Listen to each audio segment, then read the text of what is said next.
All right, welcome everyone. We're going to take just a second here as everyone is coming into the meeting, but I want to start off with a couple of things. I'm Angel here from Mekorma, and I want to thank you all for joining today. We've got an educational webinar here for you that I'm sure you're going to enjoy. Before we get into it, though, I do want to let you all know that we are recording this meeting and that will be shared with the deck and the recording, anyone and everyone that registered today. You should have that by early next week, if not before. Please do keep yourself on mute unless you're asked a question. If you have a question during the webinar, please feel free to put that in the chat and then we will address it as we can or at the end when we are setting up for the Q&A. I've got three speakers here for you today. First off, we've got Nicole Kaylee. She is here to talk to you from a practitioner's perspective to share why TIN and OFAC is so very important to your company. And then Adrian Devil from Mekorma will share a little bit about what Mekorma has to offer to help you with these processes and go through a little bit of a demo. And then we'll have John Oisberger from Green Shades, who's going to share what they do to help you with your 1099 filing and your year-end processes. So I think we're ready to get started here. So Nicole, if you want to take the share and you can kick this off. Perfect.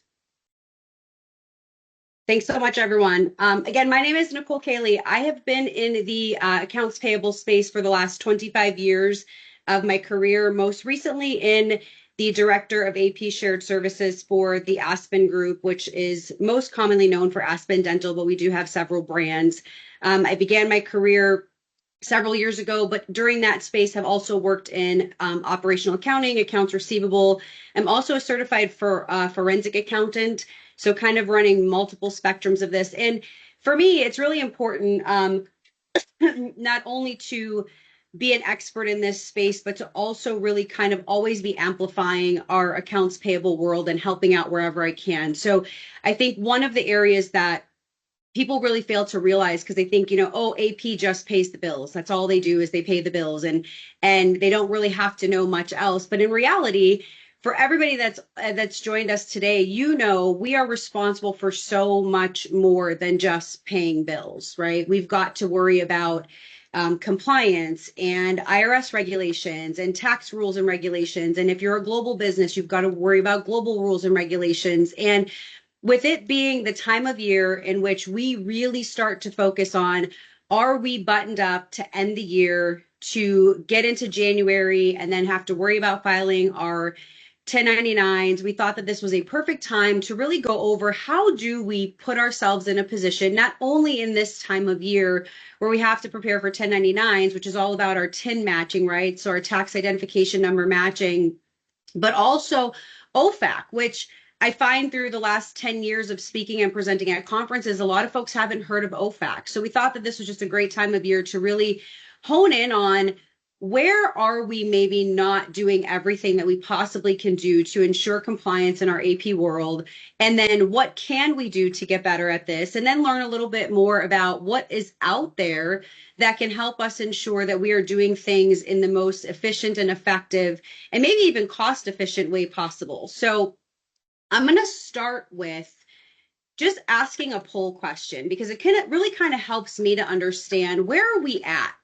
So when you think about vendors that you have, suppliers, I know I'll use the words interchangeably throughout the session. What % of vendors do you currently have a W-9 on file for? So if you want to go ahead and ask this in the poll or answer this in the poll.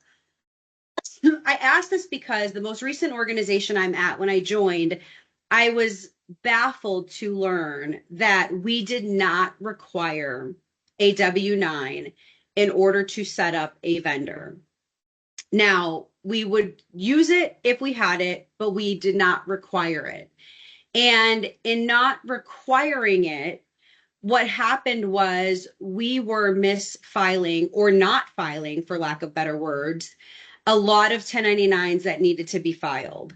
And for the 1099s that we did file, we did not have and we were not doing any mechanism of TIN matching. So, from a compliance perspective, we weren't doing anything to verify was the information that we were being provided correct. And I'm sure, again, for all of you in this AP space, you know just how bad people are at filling out a W 9. So we get them, they're not always filled out appropriately. The name in box 1 may not be correct. They have a DBA that should be in box 2, but they put it in box 1. So when you do run a TIN match, which we'll talk about, it doesn't work and it fails. Or maybe you're not doing a TIN match at all and you're getting B notices, which we'll also talk about. But there's so many things that can go wrong if you're, one, not getting these forms, and then two, if you are getting them but not taking proper action to check that compliance from a TIN match perspective to ensure that what you send the IRS from a 1099 perspective is going to be correct. Angel, I don't see poll results. Sorry to interrupt. Do you have them, or are we not getting them?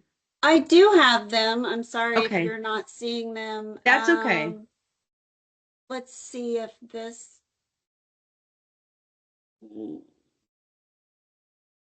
I think they're just coming up for me, although I can Oh, extract them and no, make you know sure. what? You are absolutely correct, Angel. I needed to have the chat open, which I now have open, and I see them. So Okay. thank you. Thanks. Sorry, everyone.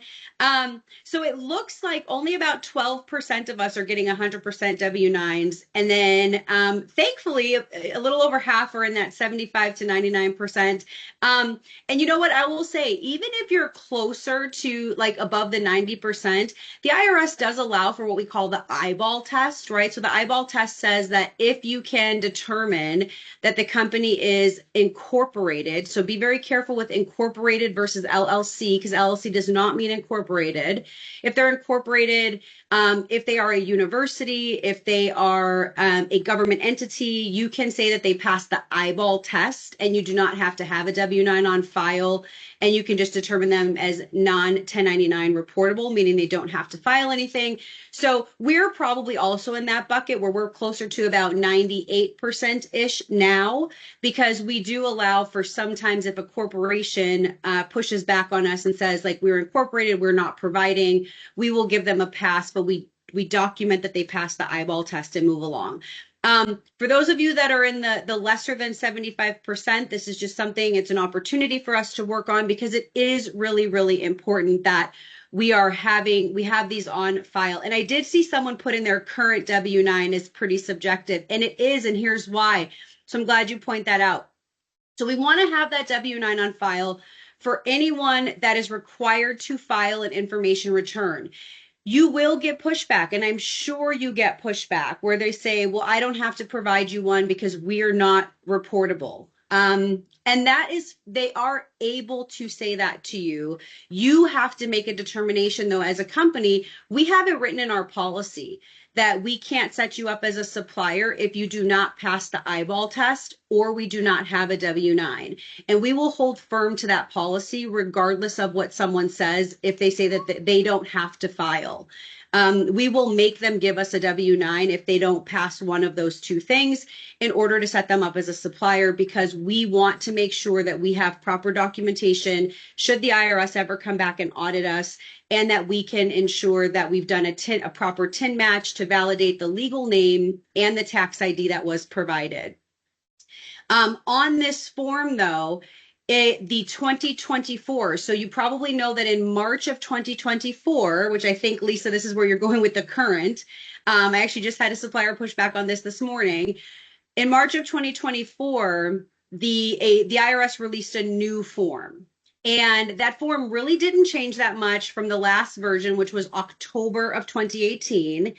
But we have made it a policy for us. So once the IRS releases a new form, we give 90 days. So we send out a communication to all of our internal team members. We post an updated policy. We post a new W-9 form in our intranet. And we say, effective this date, which is always 90 days later, we will no longer accept an old W-9 form. A new supplier or a change to a supplier must provide us the new W-9 form in order to be set up. Now, you will have people push back and say that nothing about our information changed. So we are sticking with providing you the last form, which was the 2018 form, and we are not going to send you a new form. Again, a lot of it falls on what is your company policy, how strict are you going to be to that policy. We also will kind of look at it as if that company is a corporation or an S corp, and they're giving us a 2018 form and they are standing firm on the fact that they are not going to send us an updated revised form, then oftentimes we will document that, we will allow it, but we do make sure that we've reviewed it at least and that we have put that information in our documentation to make sure that everybody knows that it was at least reviewed and why it was approved. But again, a lot of that's going to fall to your own current policies and procedures. But we do want to try to make sure that you always are using the newest version of that form. Now, I mentioned that not a lot changed from the 2018 form to the 2024 form, but if you have been in this business for long enough, you may remember that the 2014 form, when they changed it to the 2018 form, that form did change quite a bit. So the LLC box or line changed quite a bit. That one was a little bit significantly different. So when that change happened back in 2018, we stood very firm that we were not accepting old forms because the verbiage was different, the way it was outlined was different, and we wanted to make sure that we had proper documentation for tax classifications when it came to the current form. So why do we want to make sure that we have the W-9? So I already mentioned the legal name. And again, we all know people are really, really bad at filling out W-9s. We often get asked, as I'm sure you do also, well, what do you want me to put in box 1? And I'm like, well, I can't tell you that, right? You failed the TIN match. That's what I can tell you. But what you should put in there is not something I can tell you. What I can tell you is that if you're that confused, you should probably consult your tax attorney, or you should go back to the form that you received from the IRS when you received your tax ID number, which would give you your legal name directly on that letter. But it gives us their legal name, and then it also gives us their tax classification. The other thing that I'm also sure you're very familiar with is the fact that people are really bad at giving you the proper tax classification, especially when it comes to LLCs. So LLC is limited liability company. It is not limited liability corporation. And what people have a tendency to not understand, and I'm not saying us, I'm saying the supplier or vendor providing it to us, is that oftentimes that LLC designation is more for their actual liability for the company and not how their taxes should be filed. So most LLCs are still filing taxes as an individual or sole proprietor or partnership. So even if they're an LLC, but from a liability insurance perspective, they maybe can pass as a S corp or something like that. From a tax perspective, they may still very well be filing taxes more as a sole proprietor. So the IRS does say that if you are uncertain or if there is some sort of ambiguity on an LLC, you can send them a 1099. You want to be cautious, but you want to also err on the side of sending it versus not sending it. This is also going to provide you with information that will tell you whether or not you should do backup withholdings. If they are international, if they do not pass or if they do not provide you with valid information, you need to do backup withholdings. That percentage can change. The IRS can choose if and when that percentage changes. Right now it's 24% for domestic, 30% for international. And then it also provides the FACTA code. So on the 1099 form, when it changed in 2022, that FACTA code can be required depending on what you're filing for. So that W-9 form will give you that correct FACTA code.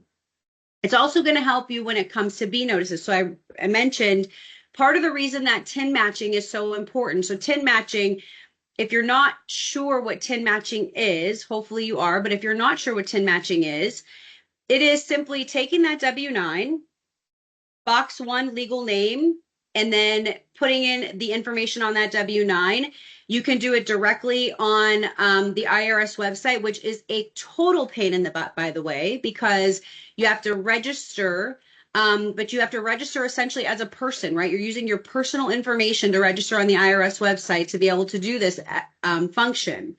When you do that, even though you're doing it usually on behalf of your company, it's still linked to you personally. So now if I leave that company has no more access to that because I'm usually taking that with me.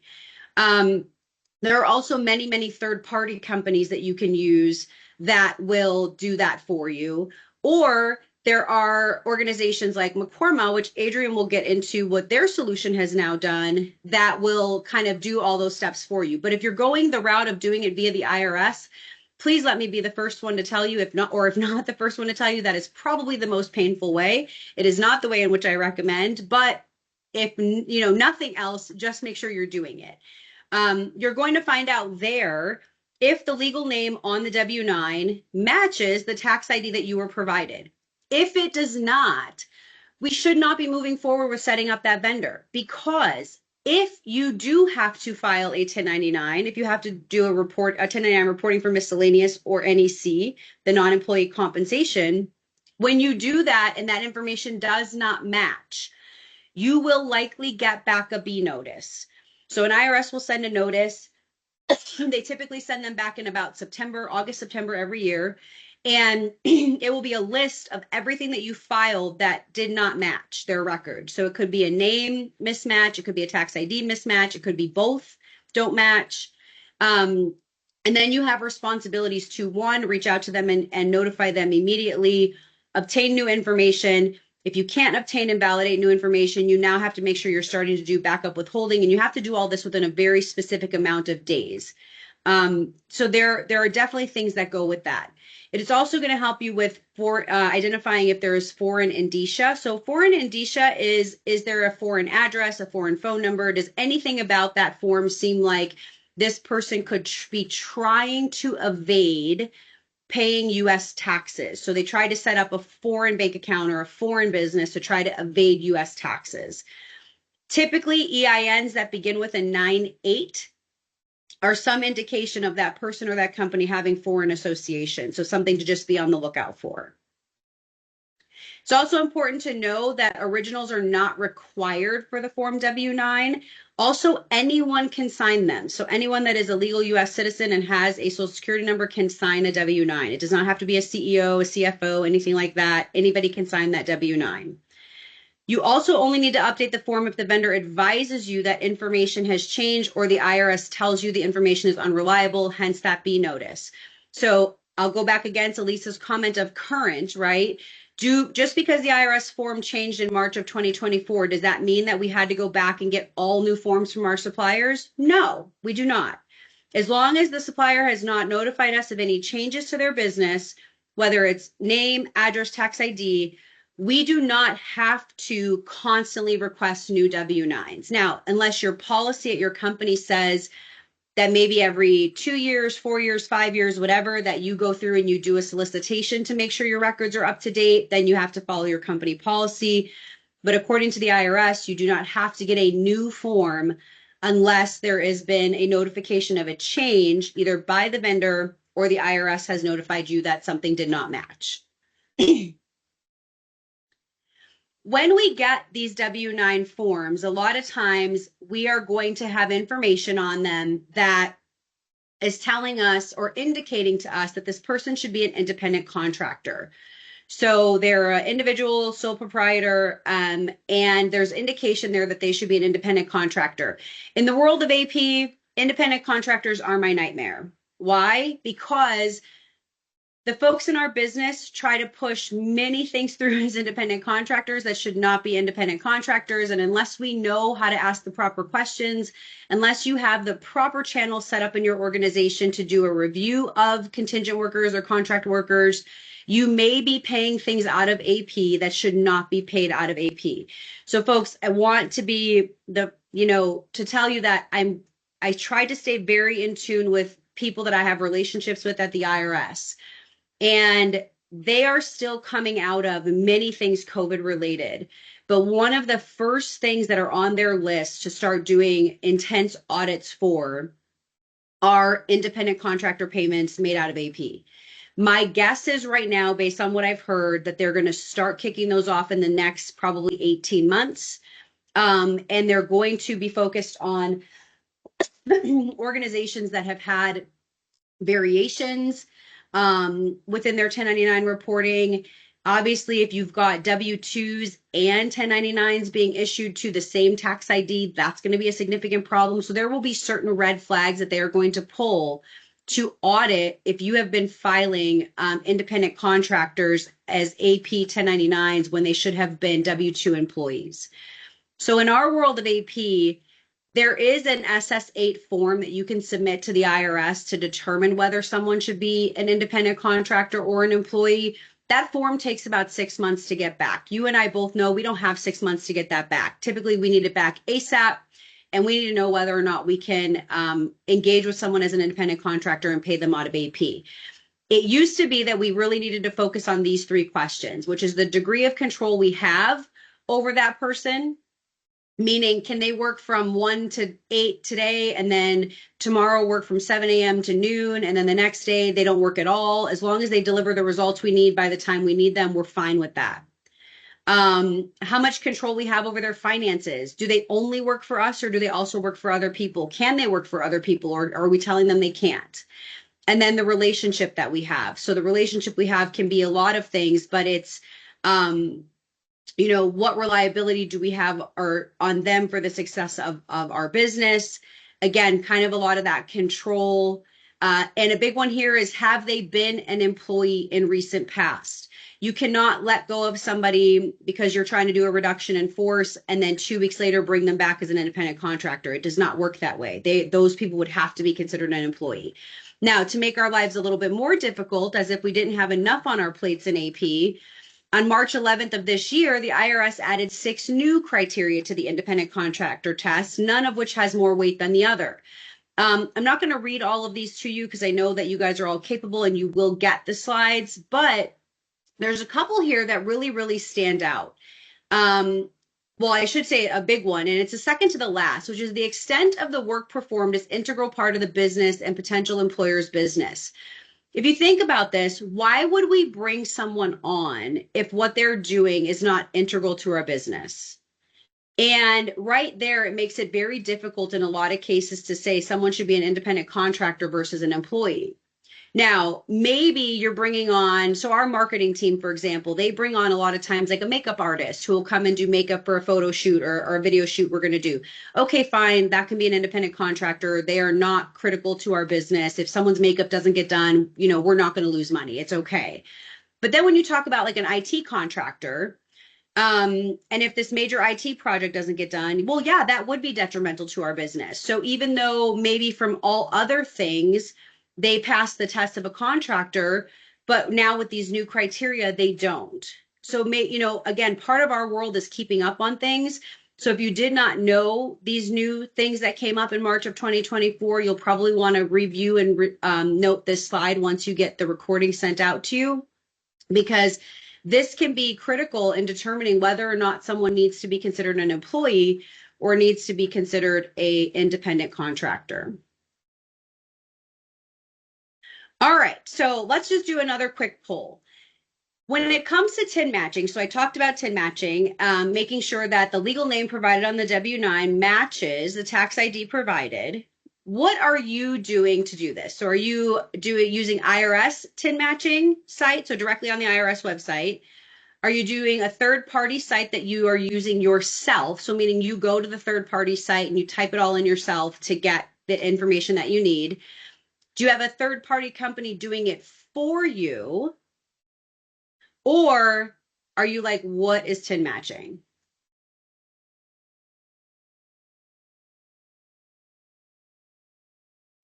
Should be live in the chat.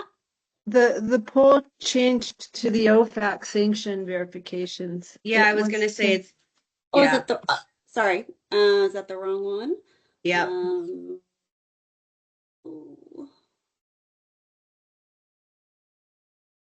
Okay, let's see if I can.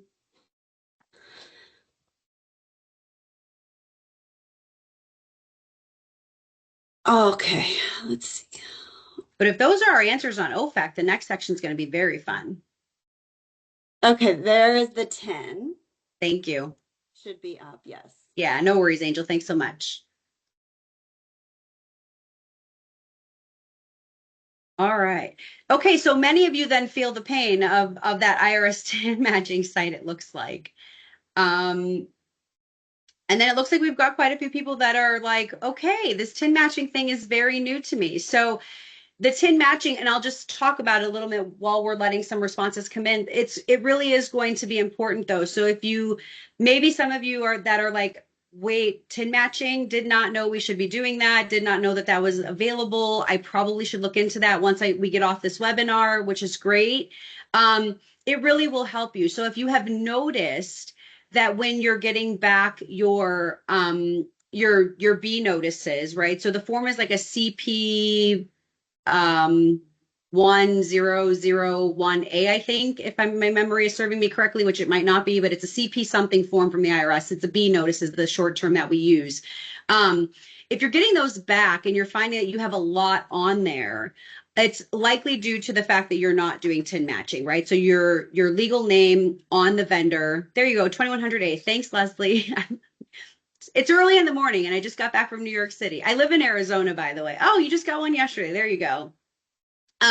But that form, you may only have a couple on there, which is great. Typically, if you are doing TIN matching, you're only going to get a couple on there. And then if you're using a third-party service too to file your 1099s, usually part of that process is that they'll do a bulk TIN match for you before you file the 1099s. So even if you're not doing it as part of your normal supplier or vendor setup, you can at least do a one-time, check as you do your 1099 filing. But if you're not doing it, I highly encourage you to look into this because again, it really truly is all about making sure that we are compliant because we want to avoid as many IRS fees as we possibly can. Because the reality of it is that, the IRS has got to be one of the hardest people in the world to fight when it comes to fees, and their fees keep going up every year. So understanding TIN matching and understanding why the W-9 form is so important and those tax classifications are so important, they're going to give you separate penalties, the IRS will, for failing to file a correct return on time. So if you don't file the correct return on time, that could be a penalty. If you file a return, let's say you even file it, but then it doesn't have the right information on there, again, it's now another penalty. They will also give you, if you just do not provide a return. So again, this is why having a W-9 is so important. Let's say you made a payment to someone that you should have filed a 1099 for, but you did not file a 1099 because you did not know that you needed to because you didn't have a W-9. You didn't know that this person was an individual sole proprietor or a partnership or an LLCP, and you just didn't know. Now, you could say that that wasn't intentional disregard. The IRS, you could file for an abatement to the penalties. You can try getting an abatement, a penalty abatement from the IRS is very difficult. I have done them before, but they are very difficult. And the amount of documentation you have to try to prove, like you hold the burden of proof when you try to file for penalty abatements from the IRS. And again, it's just very, very difficult. So trying to make sure that we have all of this buttoned up on the front end is so important. They also, just so you know, will give you interest on your penalties. So the day that the interest begins is going to vary based on the penalty amount, but that interest will increase over time based on, or until you pay your balance in full. So just as an example, like last year we filed about 4,200 W or 1099s for about $740 million.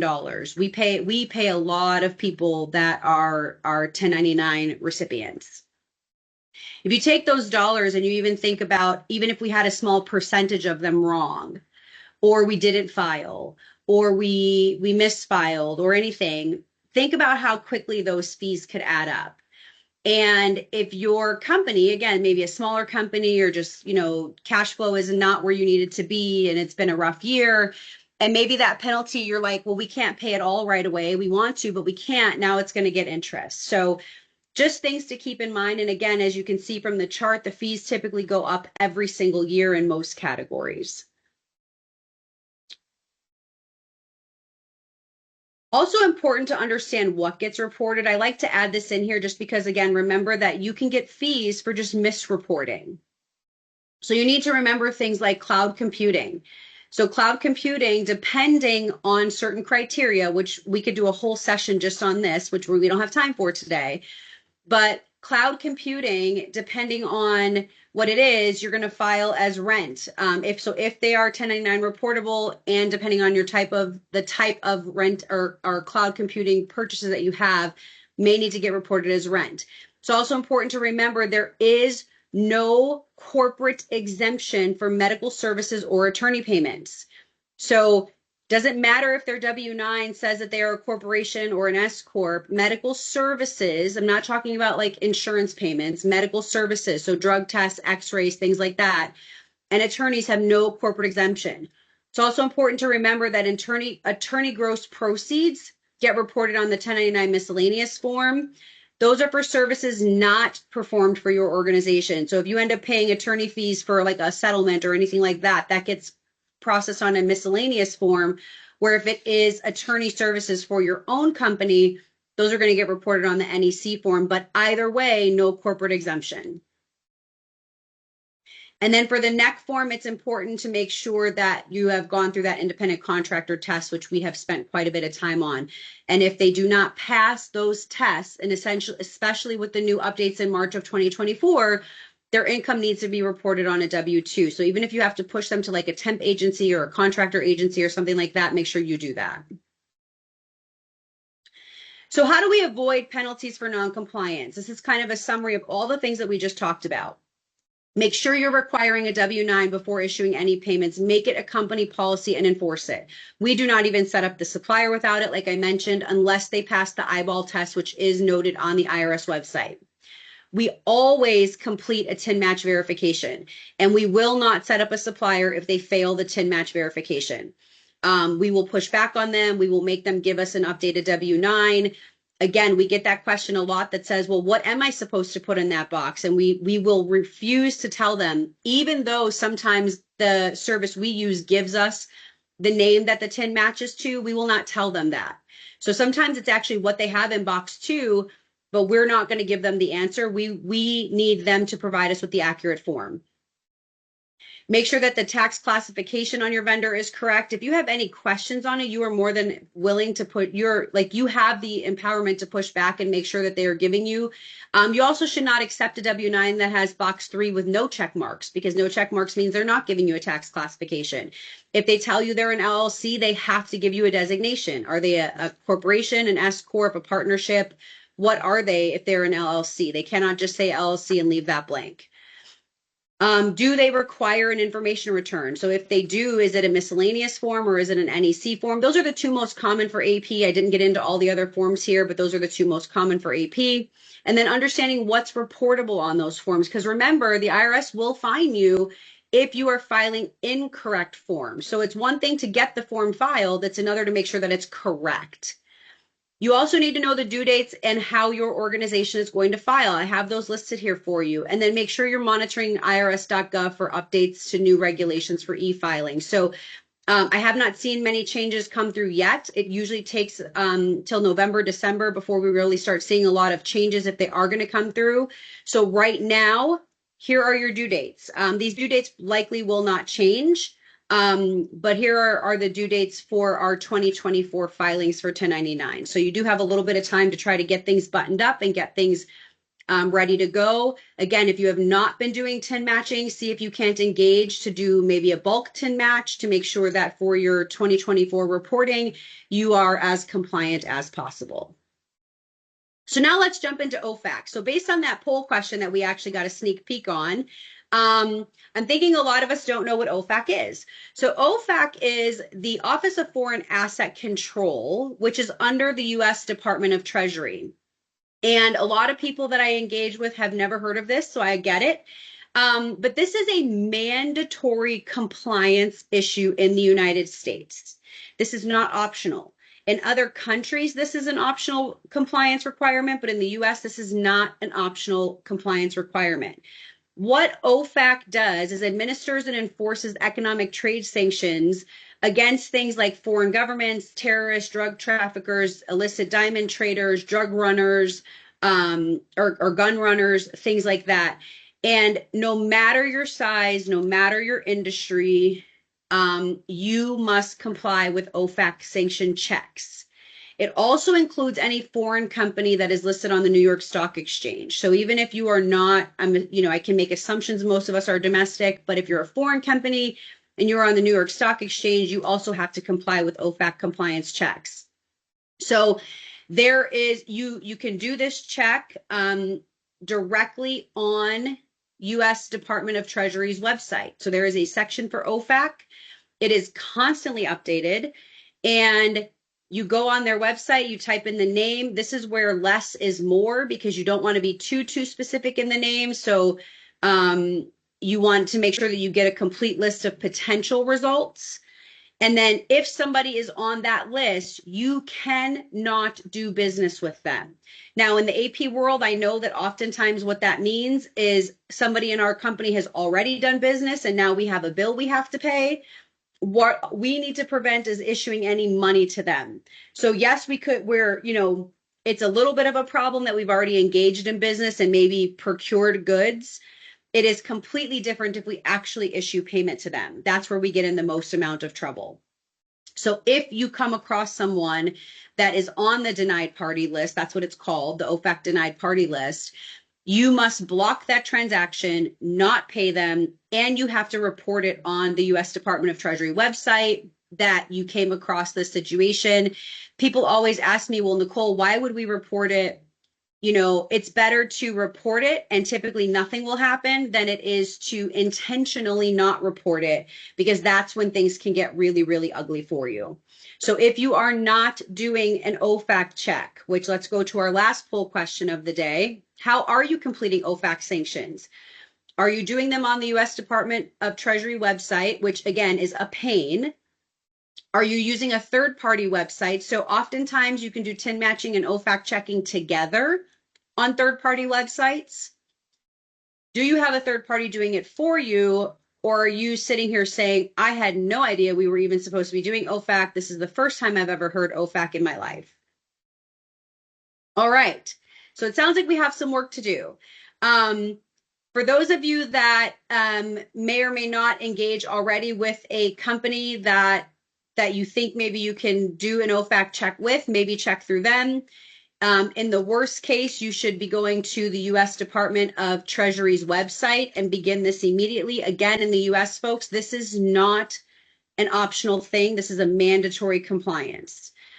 If you are fortunate enough, which Adrian will talk about in a little bit, to be partnered with an ERP system where you can have this built into your ERP system and supplier setup, more power to you. We don't have that, and I can tell you, doing this stuff manually, so we do our TIN match and OFAC check as a manual process. It is what it is. We can't partner with Mekorma just because right now, Adrian, you're hearing me loud and clear. They don't support our ERP system, but it would be great if they did. So again, just want to say, guys, this is super, super important. And if your company were to ever be caught, and I use caught, I know that's an aggressive word, but caught engaging with someone that is on the OFAC list, it could be very, very costly to your organization.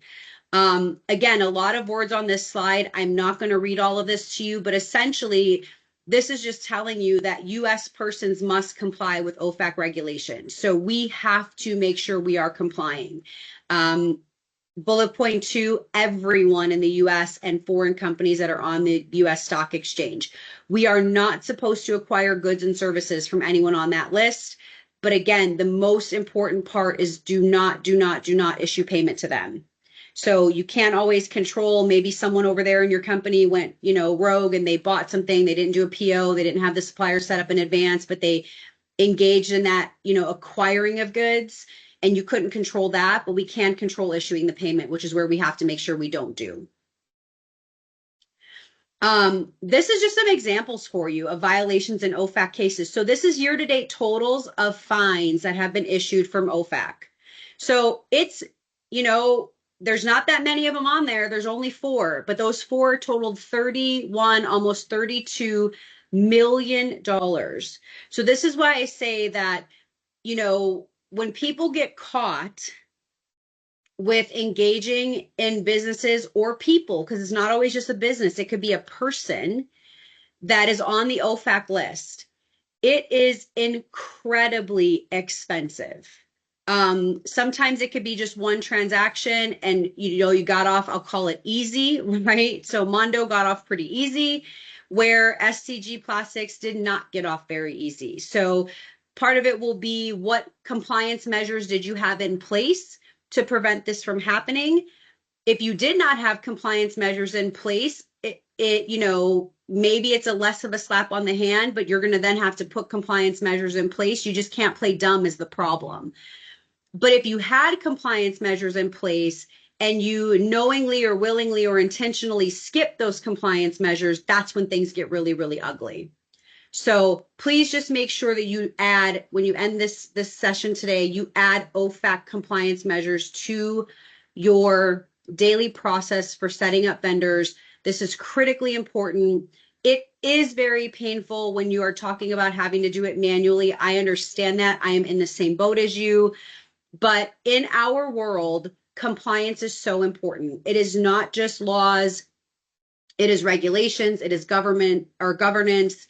We have requirements that come to us from the U.S., Department of Treasury being one of them, but many U.S. government agencies, the IRS. And I know that we deal with a lot. We put out fires all day, every day in our world of AP, but these are the types of things that we cannot let slip by, just because letting them slip by could be so incredibly costly to our organizations. I know I've mentioned a few times Adrian and Mekorma, and I've worked with them now for a couple of years, so I know a little bit of the stuff that they've got going on. They've put some super cool tools in their ERP that, again, I wish I had access to. I don't, so I continue to do things in my very manual way right now just to make sure that we can be compliant. But that said, I am going to turn it over to Adrian now. He's going to just talk with you a little bit about the things that Mekorma's been doing that could make your life, if you have access to his tools, which if you do, God bless you, make your life a little bit easier in these 2 areas. And then before we close out for today, we will do a quick Q&A. So as Angel mentioned earlier, you can drop those things in the chat or just hold them until the end, and then we will do a Q&A. So Adrian, over to you. Thanks, Nicole. I've recently had an issue with OFAC where I do woodwork as a hobby, and a lot of wood gets imported from Russia. So a lot of the companies that I like to shop at had trouble because all of a sudden one of their suppliers was added to the OFAC list. And, if they didn't know that, it could have been trouble for them. So it's like Nicole mentioned, it's a constantly updated list, and we try our best to keep the update to it. So let me show you real quick. Have we moved on to the next slide? Yeah, you're good. You're on the next slide now. You're good. Yeah. So at Mekorma, we identified these hassles, like Nicole mentioned. It's a real pain to do these things manually. So we identified them as a really cool feature to add to our ERP software. As an AP specialist organization, we identified 3 of the main or the most popular validations to perform. There are a bunch of other, but these are really the popular ones. We're TIN matching, the OFAC screening, and we also do address validation. Nicole didn't talk about address validation, but I think that's kind of an obvious one to most people. So these we wanted to add these into your workflow. Having it on an external website, like Nicole mentioned, is a real pain. You got to tab out, you got to go to another app, to a web browser. It's a real pain. We wanted to make that part of your normal ERP workflow, and that's what Mekorma really specializes in. So we do those 3 validations. We do them in 3 different places in your ERP. The first one would be your master file. While you're onboarding a new vendor or maybe doing updates to an existing vendor. We want to do all three of those validations. And as Nicole mentioned, if it doesn't check out, you really want to talk to them about it. So, for example, as you enter the information, we perform that validation. And if the TIN check fails, you can tell them, listen, please send me a W-9. Your information is not matching up for me. You don't have to now, find out 3 weeks later or 3 months later that, the TIN number they gave you is bad. You get it while you got them on the phone and while you have the conversation going. Also, as you update them, we recheck them just to make sure that it stays up to date. Obviously, it's a bit of a hassle to do them one by one. If you have 5,000 or 10,000 vendors, we're not going to pick one check. What you really want to do is to check all of your vendors at some point, especially obviously when we first implement our software. People want to go ahead and check all of their vendors to see where they're at. So we have a bulk process. We also call it a timely process. We recommend people do this 2 to 6 times a year, depending on how often you onboard new vendors and how your processes are. But you certainly want to do it a few months before you start your year-end procedures. We all know year-end procedures in a finance system can be a lengthy, painful exercise. If you're now going to mix in some TIN matching and B notices, and like if you get your B notices in September, it's already a pain. So we want to do those throughout the year, and having the tools to do it in your ERP makes it a hell of a lot less of a hassle to do. Then the third place we do this is actually just before you issue the payment. And this is kind of the backstop. We don't want you to ever get to the point where you're about to make a payment to a bad actor, but we also want to just add that backstop to it. In that case, we check only the vendors that are part of your current payment run, your current batch or what. We don't have to recheck all of your vendors, obviously. Okay, so that's the 3 types of validations we're doing and the 3 places that we do them at. Now, the last, we've built these tools for Acumatica, the ERP called Acumatica. We're about to release it. We're super excited. We're about to release it for Dynamics GP as well within the next week or so. And we've also started developing it for Dynamics BC, for any of those that are on BC. Just a quick note, the payment processing checks, we haven't implemented yet on GP and BC. We'll be releasing that soon, hopefully later this year or early next year. But at least we really want to make sure we get the master file and the bulk process out to you before this tax season gets crazy. Hopefully it hasn't gotten crazy yet. So what I'm going to show you today is what it looks like in GP. Like I mentioned, we do have it for Acumatica as well, and we will have it soon for BC. So let me share my screen here. Can you all see my GP screen? Yeah, I can. Okay. So I'm going to start off on the vendor card. This is the sample data, the normal Fabricam data. And looking at the vendor, this is where we would onboard a vendor or do the maintenance. We now have an additional menu option here for vendor validation. And I'm just going to hit the validate button. It's showing me what the results were the last time I run this. Now, this is in a development environment, so you'll see we have a dev mode match invalid. That's not a very friendly message. That's just because we're running in our development server. Right now, we're calling out to the validation service. It sometimes takes a few seconds. There's quite a lot that goes on. We're checking the IRS database, we're checking the OFAC list, and we are checking the Google address database. It usually takes around 8 seconds. Sometimes it takes a little longer, 33 seconds. I'm sure, Nicole, you can tell us it takes you a little longer than 33 seconds to get those done. I was going to say, it takes me 33 seconds just to log into one website, and I got to log into 2, so. Okay, so let's look at the results here. In this case, TIN matching has failed. OFAC gave us a warning, and address validation has passed. Now, there's quite a few technicalities here that I'm not going to go into today. But now you know what the status is here. And now you can talk to this vendor to say, hang on, your TIN detail does not look good on our system. Or now OFAC has given me a warning. Now, like Nicole mentioned, when you're doing your search on OFAC, you don't want to be too specific. So we have a degree match that you can configure. If it's somewhere between, we usually set it to about 95%.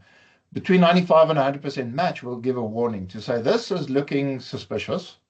If it's an exact match to a name that is on the list, we'll give you an error. So that's an example of that. So this is convenient right here as you're maintaining the vendor. Nicole did talk about the eyeball test. Some people you don't have a tax ID for, you never will. Also, some people, you might get a OFAC error on somebody, but it's based on the name. And we all know names are not unique. So we want to be able to say for this vendor, we're okay. We've done the eyeball test. I am not going to do a TIN match on this vendor. So we can go per vendor to say, okay, for this one, I don't want to do TIN matching. For this one, I don't want to do OFAC or address validation there. Okay, so that's at an individual vendor level. We do set up the system that it would automatically place the vendor on hold if you want that. And I'll show that in a second. Otherwise, it would just give you the results. It'll show you the results inside of the ERP if you choose to not automatically place them on hold. The bulk process is kind of similar, except we can now select a range of vendors. You can select as many as you like.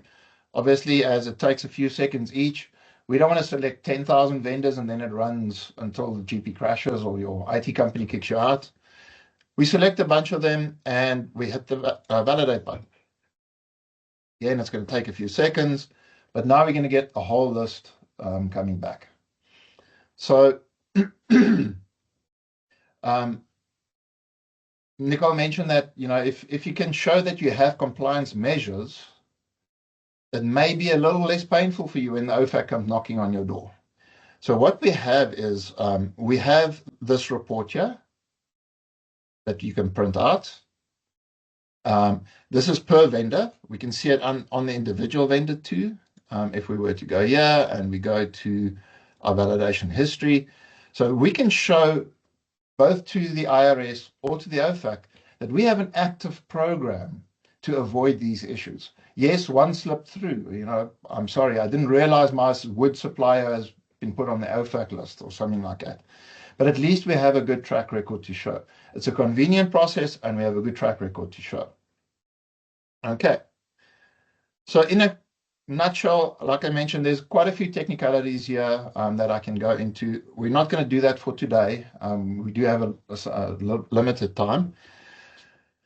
But that is how convenient it would be. And I think, Nicole, you can attest to the difference between doing it this way and having to do it in all the manual steps. Yeah, I'm just waiting for you to figure out my ERP. That's all. I cannot guarantee that. So I'm going to give 1 quick minute if anybody has a quick question to ask. I do want to move on and give John a moment to speak as well. Any quick questions or comments?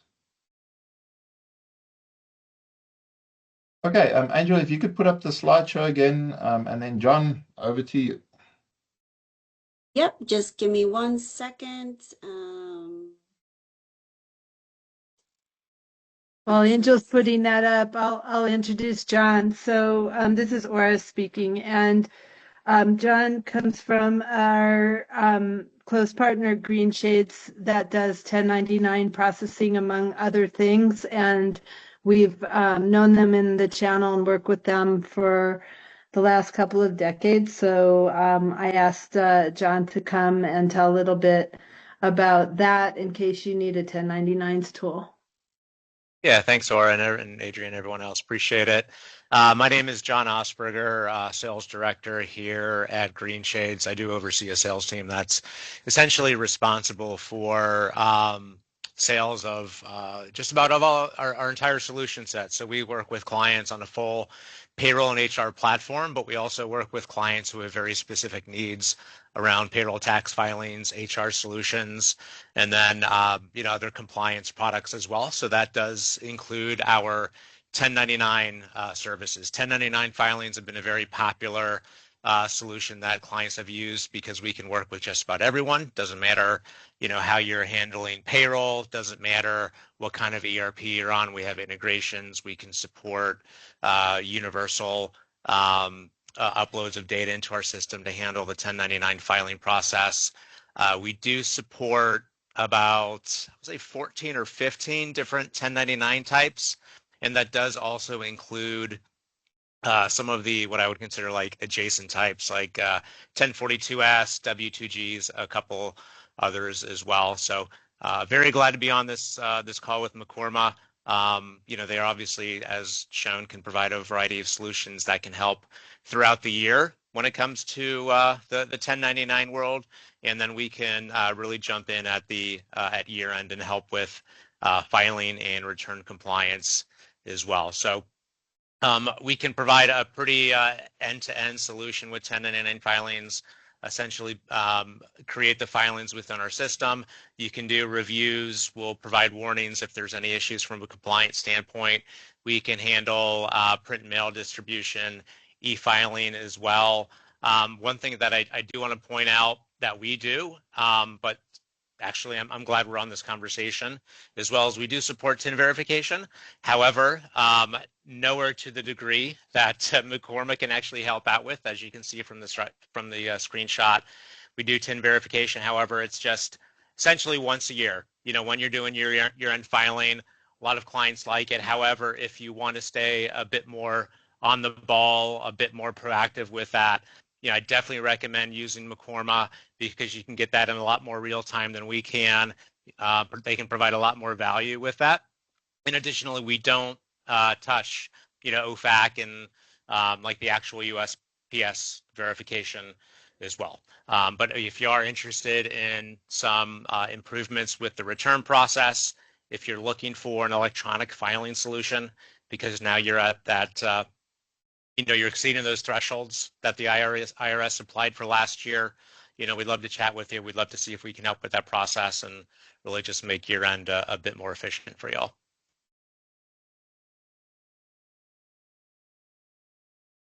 All righty. Well, that's about us. All right. 1099 in a nutshell. Thank you very much. You're welcome. All right. I'm going to turn it back over to Nicole, if you want to open it up for questions. Anybody have anything in the chat, or this would be the time if you do want to come off mute and ask your question, you can certainly do that now.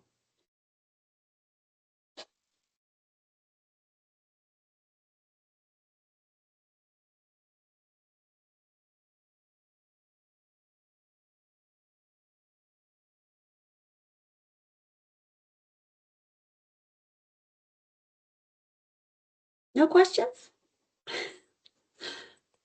Not seeing anything. Oh, maybe we have one in the chat, Nicole. So Nia, thank you for asking.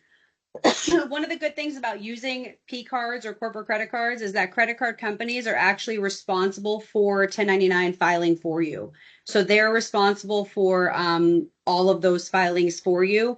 When it comes to OFAC checks, they should be doing them as well. The one thing that credit cards are not going to do is ensure that you are paying the proper taxes. So sales and use tax compliance, which I know that's not what this webinar is about, but I figured I'd offer it up now anyways, just because it's part of AP certification that I teach.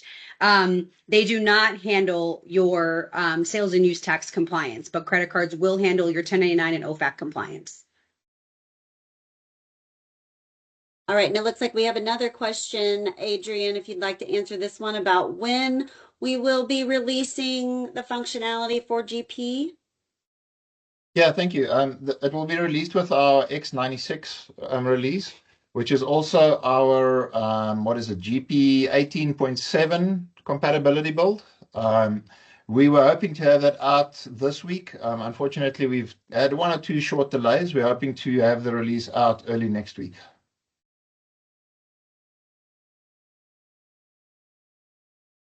All right. Well, time is up. We have been here for a full hour, and we so appreciate everyone for joining us. If you do have additional questions, please, we can stay on for a couple minutes, or you can certainly email any of us with your follow-up questions. We will be sending this out in an email either later this week or early next week, where it'll have the deck, and you could respond to that with any questions. So you'll get the recording and the deck coming to you here in the next couple of days. Perfect. Thank you, everybody. Appreciate your time. Thank you so much, and hope to talk to you soon.